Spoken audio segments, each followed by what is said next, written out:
Digital സർവകലാശാലയുമായി ബന്ധപ്പെട്ടിട്ടുള്ള എന്തൊക്കെയോ വലിയ അഴിമതികൾ, ആ അഴിമതികളിൽ പിണറായി വിജയനുള്ള താല്പര്യം, പച്ചയ്ക്ക് പറഞ്ഞാൽ പിണറായി വിജയൻ്റെ മകളുടെ ബുദ്ധിയിൽ നിന്നാണ് ഈ ഡിജിറ്റൽ സർവകലാശാലയുമായി ബന്ധപ്പെട്ടിട്ടുള്ള എല്ലാ വിഷയങ്ങളും ഉയർന്നു വന്നത്. ഡിജിറ്റൽ സർവകലാശാലയിൽ സജീവ് ഗോവിന്ദനെ വൈസ് ചാൻസലർ ആക്കാനുള്ള പിണറായി വിജയൻ്റെ താല്പര്യം എന്താണ്? അതാണ് ഞാൻ പറഞ്ഞ ക്ലിഫ് ഹൗസിലേക്ക് എക്സ്റ്റെൻഡ് ചെയ്യുന്ന ആ താല്പര്യം. അന്തിമ നിരീക്ഷണം എന്ന് പറയുന്നത് പിണറായി വിജയന് സജി ഗോപിനാഥിനെ ഡിജിറ്റൽ സർവകലാശാലയിൽ വൈസ് ചാൻസലർ ആക്കാനുള്ള നിക്ഷിപ്ത താല്പര്യം, സ്വാർത്ഥ താല്പര്യം, സ്വന്തം താല്പര്യം. കേരള കോൺഗ്രസ് മാണിയുടെ സ്വാധീന കേന്ദ്രങ്ങൾ കോട്ടയം, ഇടുക്കി, അവിടെയും തൂത്തുവാരപ്പെട്ടു പോയി. മുസ്ലിങ്ങൾ പൂർണ്ണമായി പോയി, ക്രിസ്ത്യാനികളും ഏതാണ്ട് പൂർണ്ണമായി പോയി. ഹിന്ദുക്കളിലും നല്ല വിഭാഗം UDF പുറകിലാണ് നിൽക്കുന്നത്, BJP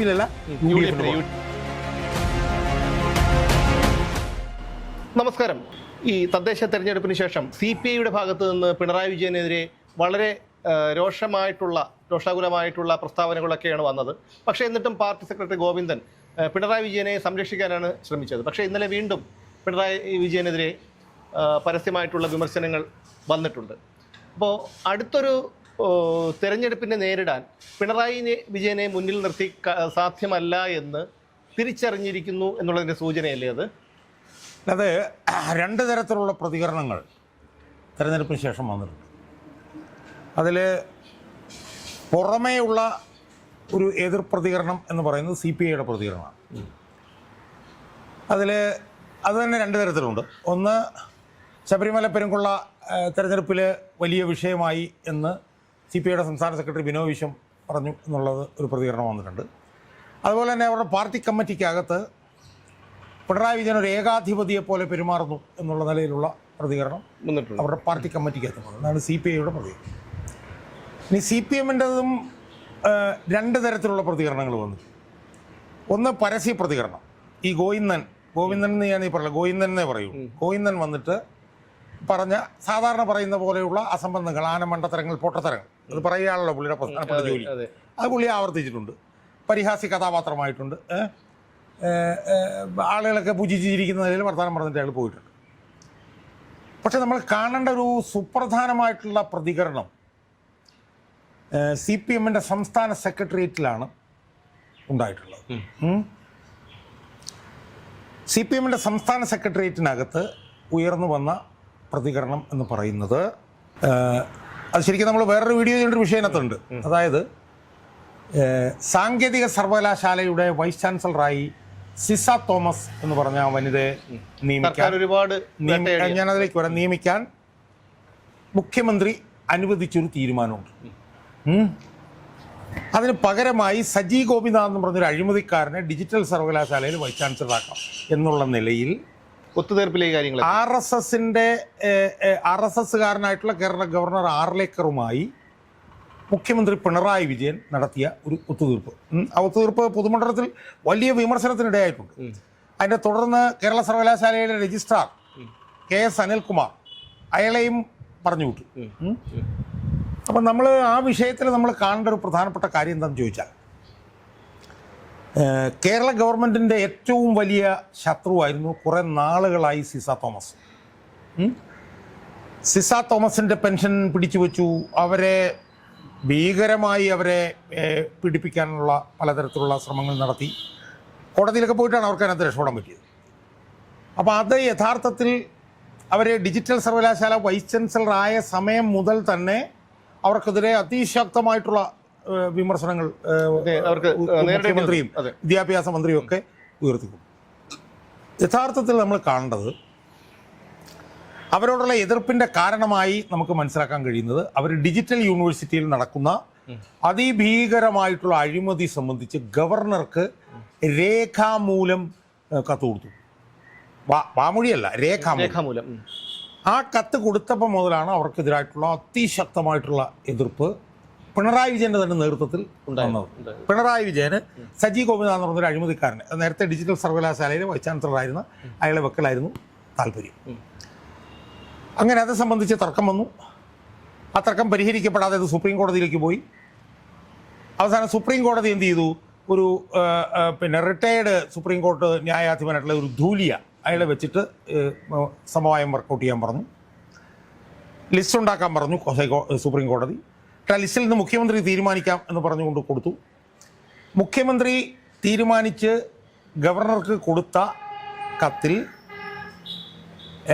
ആദ്യമായി മുഖ്യമന്ത്രി പറഞ്ഞിരുന്നൊരു കാര്യം, 2 സർവകലാശാലകളിലും സിസ തോമസിനെ വൈസ് ചാൻസലറായി നിയമിക്കില്ല.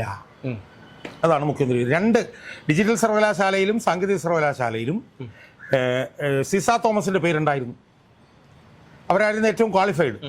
പക്ഷെ അവരെ ഈ 2 സർവകലാശാലകളിലും നോട്ട് എലിജിബിൾ എന്നാണ് എഴുതി.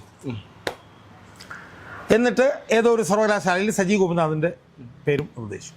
അതിനെതിരെ ഗവർണർ ശക്തമായിട്ട് രംഗത്ത് വന്നു. ഒരു കാരണവശാലും ഗവർണർ സിസ തോമസിനെ ഒഴിവാക്കുന്നത് സമ്മതിക്കില്ല എന്ന് പറഞ്ഞു.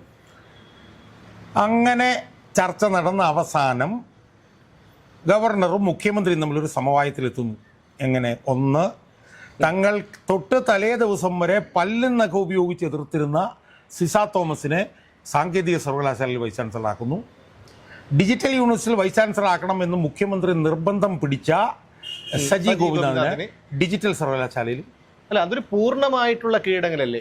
പൂർണ്ണമായിട്ടുള്ള ഒരു കീഴടങ്ങൽ. അതെ. അപ്പോൾ അതിന് പുറമെയാണ് കേരള യൂണിവേഴ്സിറ്റിയിൽ CPM-ന്റെ വിശ്വസ്ത വിനീത വിധേയനായിട്ട് നിന്നിരുന്ന KS അനിൽകുമാർ, മറ്റേ ഭാരതാംബ വിവാദം, അയാളെ തിരിച്ചുവിടാനും തീരുമാനം. അപ്പോൾ ഒറ്റ നോട്ടത്തിൽ തന്നെ മുഖ്യമന്ത്രി RSSകാരനായിട്ടുള്ള ഗവർണർ ആർലേക്കറുടെ മുന്നിൽ മുട്ടിലിഴഞ്ഞു, ഇച്ഛായണ വരച്ചു, മൂക്കൊണ്ട് ഇച്ഛായണ വരച്ചു എന്നതിൻ്റെ ഏറ്റവും പ്രധാനപ്പെട്ട തെളിവാണ്. അല്ല, അപ്പോഴും മുഖ്യമന്ത്രി പറയുന്നത് ഇത് സർക്കാരിന്റെ തീരുമാനമാണ് എന്നുള്ള ഒരു ധാർഷ്ട്യപരമായിട്ടുള്ള ഒരു ഉത്തരവാണല്ലോ മുഖ്യമന്ത്രി കൊടുത്തത്. അപ്പോൾ ഇതിൽ അത് നമുക്ക് കാര്യത്തേക്ക് വരാം. അപ്പോൾ ഇത് ഏറ്റവും വലിയൊരു കീഴടങ്ങലാണ്. ഗവർണറുമായിട്ട് ഒരു സമവായത്തിലെത്തി എന്നുള്ള ഒരു സൂചനയാണ്, വ്യക്തമായ സൂചനയാണ് വന്നിട്ടുള്ളത്. അപ്പം അതിനെതിരെയൊക്കെ പൊതുമണ്ഡലത്തിലൊക്കെ തന്നെ വലിയ വിമർശനങ്ങൾ ഉയർന്നു വരുന്ന സമയത്താണ് തെരഞ്ഞെടുപ്പിന് പരാജയത്തിന് തൊട്ടു പിന്നാലെ CPM-ന്റെ സംസ്ഥാന സെക്രട്ടേറിയറ്റിൻ്റെ യോഗം ചേർന്നു. നമുക്കറിയാമല്ലോ, CPM-ന്റെ സംസ്ഥാന സെക്രട്ടേറിയറ്റിലും CPM-ന്റെ സംസ്ഥാന കമ്മിറ്റിയിലും ഒന്നും പിണറായി വിജയനൊന്നും ഇരുത്തി നോക്കാൻ പോലും ധൈര്യമുള്ള ഒരുത്തനും അതിനകത്തില്ല എന്നുള്ളത് നമ്മൾ കുറേ കാലമായി കണ്ടുകൊണ്ടിരിക്കുന്നത്. CPM-ന്റെ സംസ്ഥാന സെക്രട്ടേറിയറ്റിലും സംസ്ഥാന കമ്മിറ്റിയിലും ഒക്കെ CPM-ന്റെ തീരുമാനം എന്ന് പറഞ്ഞാൽ അത് സിനോണിമസ് വിത്ത് പിണറായി വിജയൻ്റെ തീരുമാനം എന്ന് നമ്മൾ എത്രയോ കാലമായി നമ്മൾ കണ്ടുകൊണ്ടിരിക്കുന്നത്. അത് 2021 തെരഞ്ഞെടുപ്പിൽ പിന്നെ 75 വയസ്സ് കഴിഞ്ഞവരെ ഒഴിവാക്കുന്ന തീരുമാനം പിണറായി വിജയൻ എടുത്തു. 2 തവണ മത്സരിക്കുന്നവരെ ഒഴിവാക്കുന്ന തീരുമാനം പിണറായി വിജയൻ എടുത്തു. തൻ്റെ മരുമകനെ മത്സരിപ്പിക്കാനുള്ള തീരുമാനം പിണറായി വിജയൻ എടുത്തു. മന്ത്രിമാരെ ആരൊക്കെയാണെന്നുള്ള തീരുമാനം അയാൾ എടുത്തു. ആദ്യമായി മത്സരിച്ച് ജയിക്കുന്ന തൻ്റെ മരുമകന് പൊതുമരാമത്തും ടൂറിസം വകുപ്പും കൊടുത്തു. എന്ന് മാത്രമല്ല, 2ാമത്തെ പ്രാവശ്യം ജയിച്ചതോടുകൂടി പിണറായി വിജയൻ്റെ 150% അപ്രമാദിത്വവും താൻ പോരിമയുമാണ് ഈ പാർട്ടിക്കകത്ത് നടന്നിരുന്നത് ഉള്ളത് നമ്മൾ 2021 മുതൽ നമ്മൾ കാണുന്ന. പിണറായി വിജയൻ എന്ത് തീരുമാനം എടുക്കുന്നോ അതിനെ മൂട്ട മുട്ടിച്ചുകൊണ്ട് തോർത്തെടുത്ത് അരയിൽ ഉടുത്തുകൊണ്ട് ഈ ഗോവിന്ദൻ അത് നടപ്പിലാക്കിക്കൊണ്ടിരിക്കുന്നത് നമ്മൾ കണ്ടതാണ്. ഈ തെരഞ്ഞെടുപ്പിൽ ദയനീയ പരാജയം ഉണ്ടായിട്ട് പോലും പിണറായി വിജയന്റെ വാദഗതികൾ വെട്ടി വിഴുങ്ങുന്ന, തൊണ്ട തൊടാതെ വിഴുങ്ങുന്ന ഗോവിന്ദനെയാണ് നമ്മൾ കണ്ടുകൊടുക്കുന്നത്. എന്നാൽ അത്ഭുതകരമെന്ന് പറയട്ടെ, അല്ലെങ്കിൽ പതിവിൽ നിന്ന് വിരുദ്ധമെന്ന് പറയട്ടെ, കഴിഞ്ഞ ദിവസം കൂടിയ CPM-ന്റെ സംസ്ഥാന സെക്രട്ടേറിയറ്റ് യോഗത്തിൽ ബഹുഭൂരിപക്ഷം അംഗങ്ങളും എന്നാണ് ഞാൻ മനസ്സിലാക്കിയത്, ബഹുഭൂരിപക്ഷം അംഗങ്ങളും പിണറായി വിജയൻ ഈ ഗവർണറുമായി ഉണ്ടാക്കിയ സമവായം സംബന്ധിച്ച് വ്യത്യസ്ത അഭിപ്രായം പറഞ്ഞു എന്നാണ് മനസ്സിലാക്കാൻ കഴിയുന്നത്. അപ്പോൾ നമ്മൾ അതിനകത്ത് നിന്ന് മനസ്സിലാക്കാൻ കഴിയുന്ന കാര്യം എന്താണെന്ന് വെച്ച് കഴിഞ്ഞാൽ, ഒന്ന്, ഈ തീരുമാനം നടപ്പിലാക്കുന്നതിന് മുമ്പ് പിണറായി വിജയൻ ഈ തീരുമാനം പാർട്ടി സംസ്ഥാന സെക്രട്ടേറിയറ്റിൽ അവതരിപ്പിച്ചിട്ടില്ല. അപ്പോൾ യഥാർത്ഥത്തിൽ ഇതുപോലുള്ള ഏത് തീരുമാനവും മുഖ്യമന്ത്രി പാർട്ടി സെക്രട്ടേറിയറ്റിൽ ആലോചിച്ചിട്ടാണ് ചെയ്യാറ് സാധാരണഗതിയിൽ. എന്നാൽ ഇത് ചെയ്തിട്ടില്ല. 2, അയാൾ താൻ പ്രമാണിത്വത്തോടുകൂടി അത് ചെയ്ത് പാർട്ടിയിൽ ഇത് സംബന്ധിച്ച് സംസ്ഥാന സെക്രട്ടേറിയറ്റിൽ വിമർശനങ്ങൾ ഉയർന്നു വന്നു. എല്ലാവരും വിമർശനം ഉന്നയിച്ചു. അത് പാർട്ടിക്ക് തിരിച്ചടിയാവും, എന്നൊക്കെയുള്ള നിലയിൽ പറഞ്ഞപ്പോൾ അതിനയാൾ കൊടുത്ത മറുപടി എന്താ? അതിനയാൾ കൊടുത്ത മറുപടി എന്ന് പറഞ്ഞാൽ അത് തിരിച്ചടിയാവുമെങ്കിൽ അപ്പം നോക്കാം. ഇതാണ് പിണറായി വിജയൻ കൊടുത്ത മറുപടി. അതായത് തെരഞ്ഞെടുപ്പിൻ്റെ സമയത്ത് തിരിച്ചടിയാവും, ആ തെരഞ്ഞെടുപ്പിൻ്റെ സമയത്ത് നോക്കാം. അപ്പം ഞാൻ പറഞ്ഞത് അതിലുമൊക്കെ അടങ്ങിയിരിക്കുന്ന ഒരു ധാർഷ്ട്യം എത്രത്തോളമാണ് എന്ന് നമ്മൾ മനസ്സിലാക്കണം. അല്ല, ഈ ധാർഷ്ട്യത്തെക്കാൾ ഉപരി, അതായത് ഗവർണറുടെ മുമ്പിൽ ഇത്രയും നാൾ ഈ സിസ തോമസിന് താങ്കൾ പറഞ്ഞതുപോലെ അവരുടെ പെൻഷൻ തുക പോലും തടഞ്ഞു വെച്ചുകൊണ്ട് സമൂഹ മാധ്യമത്തിലൂടെയും അത് ഉള്ള അധിക്ഷേപം വേറെ, അതിലുപരി വിമർശനങ്ങൾ, ഇതൊക്കെ സിസ തോമസിനെതിരെ നടത്തിക്കൊണ്ടാണ് പെട്ടെന്നൊരു ദിവസം ഗവർണർക്ക് മുന്നിൽ കീഴടങ്ങിയത്. അപ്പോൾ അത് ഒരു പിണറായി വിജയനെ നിയന്ത്രിക്കുന്ന, അല്ലെങ്കിൽ പിണറായി വിജയൻ ഭയപ്പെടുന്ന ഒരു ശക്തി എവിടെയുണ്ട് എന്നുള്ള ഒരു സൂചനയല്ലേ? അല്ലാതെ വളരെ കൃത്യമാണത്. എന്താണെന്ന് ചോദിച്ചാൽ, ഈ സിസ തോമസിനോടുള്ള എതിർപ്പ് ശക്തമായത് ഡിജിറ്റൽ സർവകലാശാലയിലെ അഴിമതി അവർ രേഖാമൂലം ഗവർണർക്ക് അറിയിച്ചപ്പോൾ. അപ്പോൾ അതിൽ നമ്മൾ മനസ്സിലാക്കേണ്ടത്, ഡിജിറ്റൽ സർവകലാശാലയുമായി ബന്ധപ്പെട്ടിട്ടുള്ള എന്തൊക്കെയോ വലിയ അഴിമതികൾ, ആ അഴിമതികളിൽ പിണറായി വിജയനുള്ള താല്പര്യം, അതാണ് ഇതിന്റെ മൂല കാരണമായി നമ്മൾ കാണുന്നത്. ഡിജിറ്റൽ എന്ന് പറയുമ്പോൾ അദ്ദേഹത്തിന്റെ മകളുമായി ബന്ധപ്പെട്ട ആ ഒരു മേഖലയാണല്ലോ. ഞാനതിലേക്ക് വരാം. ഈ ഡിജിറ്റൽ സർവകലാശാലയിൽ സജി ഗോപിനാഥ് വൈസ് ചാൻസലർ ആയിരുന്ന സമയത്ത് ഡിജിറ്റൽ സർവകലാശാലയിലെ കാര്യങ്ങൾ മുഴുവൻ തീരുമാനിച്ചു കൊണ്ടിരുന്നത് എം ശിവശങ്കരനായിരുന്നു എന്നുള്ള കാര്യം എല്ലാവർക്കും അറിയാം. ഈ സ്വർണ്ണക്കള്ളക്കടത്ത് വിഷയമൊക്കെ വരുന്ന ഇടം വരെ. അതിനുശേഷവും ഡിജിറ്റൽ സർവകലാശാലയിലെ വൈസ് ചാൻസലറായി സജി ഗോപിനാഥ് ഇരുന്നുവെങ്കിലും സജി ഗോപിനാഥിനെ ഡിജിറ്റൽ സർവകലാശാലയിലിരുന്ന് നിയന്ത്രിച്ചിരുന്ന ശക്തി ക്ലിഫ് ഹൗസിൽ നിന്നായിരുന്നു എന്നുള്ളത് എല്ലാവർക്കും അറിയാം. പച്ചയ്ക്ക് പറഞ്ഞാൽ പിണറായി വിജയൻ്റെ മകളുടെ ബുദ്ധിയിൽ നിന്നാണ് ഈ ഡിജിറ്റൽ സർവകലാശാലയുമായി ബന്ധപ്പെട്ടിട്ടുള്ള എല്ലാ വിഷയങ്ങളും ഉയർന്നു വന്നിരുന്നതെന്നും പിണറായി വിജയൻ്റെ മകളുടെ താല്പര്യമാണ് ഡിജിറ്റൽ സർവകലാശാലയിലിരുന്ന് സജി ഗോപിനാഥ് നടപ്പിലാക്കി കൊടുത്തുകൊണ്ടിരുന്നതെന്നുള്ളത് അങ്ങാടിപ്പാട്ടാണ്. ഡിജിറ്റൽ സർവകലാശാലയുമായി ബന്ധപ്പെട്ടുകൊണ്ടുള്ള കോടിക്കണക്കിന് രൂപയുടെ തിരിമറികൾ പിണറായി വിജയൻ്റെ മകളുടെ താല്പര്യത്തിനനുസൃതമായി സജി ഗോപിനാഥ് ചെയ്തുകൊണ്ടിരുന്നു എന്നുള്ളിടത്ത് നിന്നാണ് ഡിജിറ്റൽ സർവകലാശാലയിൽ പിണറായി വിജയൻ ഇത്രയും താല്പര്യം വരുന്നതും ആ സർവകലാശാലയുടെ വൈസ് ചാൻസലറായിട്ട് സജി ഗോപിനാഥ് തുടരണമെന്നുള്ള പിടിവാശിയും വരുന്നത്. നമ്മൾ ആലോചിക്കേണ്ട ഒരു പ്രധാനപ്പെട്ട പ്രശ്നം എന്താ? എന്തിനാണ് ഈ ഡിജിറ്റൽ സർവകലാശാലയിൽ സജി ഗോപിനാഥിനെ വേണം എന്ന് പിണറായി വിജയൻ എത്ര നിർബന്ധം? IT മേഖലയിൽ കഴിവുള്ള എത്രയോ നൂറുകണക്കിന് ആളുകളുണ്ട്. ഈ സജി ഗോപിനാഥ് എന്ന് പറഞ്ഞ ആൾക്ക് IT മേഖലയിൽ വലിയ അഗ്രഗണ്യനും ഒന്നുമല്ല. അപ്പം സജി ഗോപിനാഥ് വേണം എന്ന് പറയുന്നത് തന്നെ അയാളുടെ സ്വാർത്ഥ താല്പര്യമാണ് കാണിക്കുന്നത്. അയാൾക്ക് എത്രയോ കഴിവുള്ള IT വിദഗ്ധന്മാരെ കൊണ്ടുവരാം. അപ്പം സ്വാഭാവികമായും മുഖ്യമന്ത്രി പിണറായി വിജയന് ഡിജിറ്റൽ സർവകലാശാലയിൽ താല്പര്യമുണ്ട് എന്നുള്ളത് മാത്രമല്ല, അതിൻ്റെ വൈസ് ചാൻസലറായി സജി ഗോപിനാഥ് തന്നെ വരണം എന്നും താല്പര്യം. അപ്പോൾ ഇതിൽ നിന്ന് വരുന്ന നിരീക്ഷണം എന്ന് പറഞ്ഞാൽ എന്താണ്? ഡിജിറ്റൽ സർവകലാശാലയിൽ തൻ്റെ സ്വാർത്ഥ നിക്ഷിപ്ത താല്പര്യങ്ങൾ സംരക്ഷിക്കുന്നതിന് വേണ്ടി സജി ഗോപിനാഥിനെ നിയമിക്കുന്നതിനായി തൻ്റെ ബദ്ധശത്രുവായ സിസ തോമസിനെ സാങ്കേതിക സർവകലാശാലയിൽ നിയമിക്കുന്നതിന് പോലും പിണറായി വിജയൻ സമ്മതം മൂളുന്നു. അപ്പോൾ സ്വാഭാവികമായും പിണറായി വിജയൻ്റെ അടിസ്ഥാന താല്പര്യം എന്ന് പറഞ്ഞാൽ എന്താണ്? ഡിജിറ്റൽ സർവകലാശാലയിൽ സജി ഗോപിനാഥിനെ വൈസ് ചാൻസലറാക്കുക എന്നുള്ളതാണ്. ഡിജിറ്റൽ സർവകലാശാലയിൽ സജി ഗോപിനാഥിനെ വൈസ് ചാൻസലറാക്കാനുള്ള പിണറായി വിജയൻ്റെ താല്പര്യം എന്താണ്? അതാണ് ഞാൻ പറഞ്ഞ ക്ലിഫ് ഹൗസിലേക്ക് എക്സ്റ്റെൻഡ് ചെയ്യുന്ന ആ താല്പര്യം. അപ്പോൾ സ്വാഭാവികമായും ഇതിൻ്റെ അന്തിമ നിരീക്ഷണം എന്ന് പറയുന്നത് എന്താ? അന്തിമ നിരീക്ഷണം എന്ന് പറയുന്നത് പിണറായി വിജയന് സജി ഗോപിനാഥിനെ ഡിജിറ്റൽ സർവകലാശാലയിൽ വൈസ് ചാൻസലറാക്കാനുള്ള നിക്ഷിപ്ത താല്പര്യം, സ്വാർത്ഥ താല്പര്യം, സ്വന്തം താല്പര്യം, ആ സ്വന്തം താല്പര്യം നടത്താൻ അയാൾ CPM എന്ന് പറഞ്ഞ പാർട്ടിയെ അയാളുടെ ചവിട്ടടിയിലാക്കി എന്നുള്ള ഗുരുതരമായിട്ടുള്ള ആരോപണമാണ് ഇതിൻ്റെ പുറകിലുള്ളത്. ഇതിനെ സെക്രട്ടേറിയറ്റിലുള്ള ബഹുഭൂരിപക്ഷം പേരും ആദ്യമായി എതിർത്തു എന്നതാണ് ഇതിലെ ഏറ്റവും പ്രസക്തമായിട്ടുള്ള കാര്യം. എതിർത്തതിൻ്റെ പ്രധാനപ്പെട്ട കാര്യം എന്താ?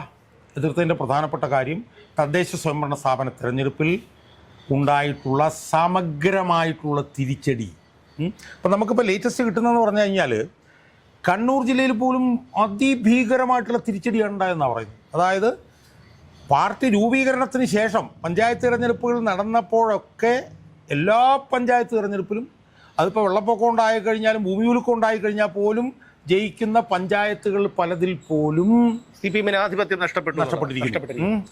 ജില്ലാ പഞ്ചായത്തിനെ കുറിച്ച് ഞാൻ കേട്ടത്, അതായത് ഈ വാർഡ് വിഭജനം നടത്തിയിട്ട് ഈ കോൺഗ്രസ്സുകാരുടെ വോട്ടുകളെല്ലാം പിന്നെ ചില മണ്ഡലങ്ങളിൽ ഒതുക്കി CPM-കാരുടെ വോട്ടുകളെല്ലാം മറ്റ് മണ്ഡലങ്ങളിൽ ഒതുക്കുന്ന വലിയൊരു പണി അവിടെ നടത്തി.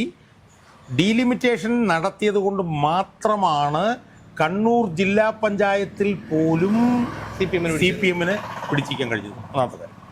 2, കണ്ണൂർ ജില്ലയിലെ എല്ലാ തട്ടിലുമുള്ള പഞ്ചായത്തുകളിലും BJP അവരുടെ സാന്നിധ്യം ശക്തിപ്പെടുത്തിയിരിക്കുന്നു. അപ്പം ആ നിലയിൽ കണ്ണൂരിൽ പോലും സമഗ്രമായിട്ടുള്ള തിരിച്ചടി ഉണ്ടായിരിക്കുന്നു. 1. 2, മലപ്പുറത്ത് തൂത്തുവാരപ്പെട്ടിരിക്കുന്നു. മലപ്പുറത്ത് തൂത്തുവാരപ്പെട്ടിരിക്കുന്നതിൻ്റെ പ്രസക്തി എന്താ? മലപ്പുറത്ത് 2011 തെരഞ്ഞെടുപ്പ് 5-6 MLA-മാരെ കിട്ടിയ സ്ഥലമാണ്. ഒരു മന്ത്രിയുണ്ട് അവിടുന്ന്.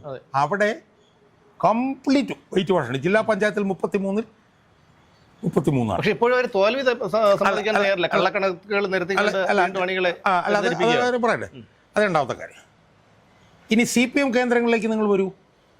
അപ്പോൾ ആദ്യം കണ്ണൂർ തിരിച്ചടി, മലപ്പുറത്ത് തിരിച്ചടി, തെക്കൻ കേരളത്തിലെ CPM കേന്ദ്രങ്ങളിലേക്ക് വന്നു കഴിഞ്ഞാൽ അതിനേക്കാൾ ഭീകരമായ തിരിച്ചടി. അതാണ് കൊല്ലം കാണിക്കുന്നത്. അതാണ് 3ാമത്തെ വിഷയം. 4ാമത്തെ വിഷയം എന്താ? കേരള കോൺഗ്രസ് മാണിയുടെ സ്വാധീന കേന്ദ്രങ്ങൾ കോട്ടയം, ഇടുക്കി, അവിടെയും തൂത്തുവാരപ്പെട്ടു പോയി. മനസ്സിലായോ? ഇനി ജാതിമത വിഭാഗങ്ങൾ നിങ്ങൾ എടുത്തു നോക്കൂ.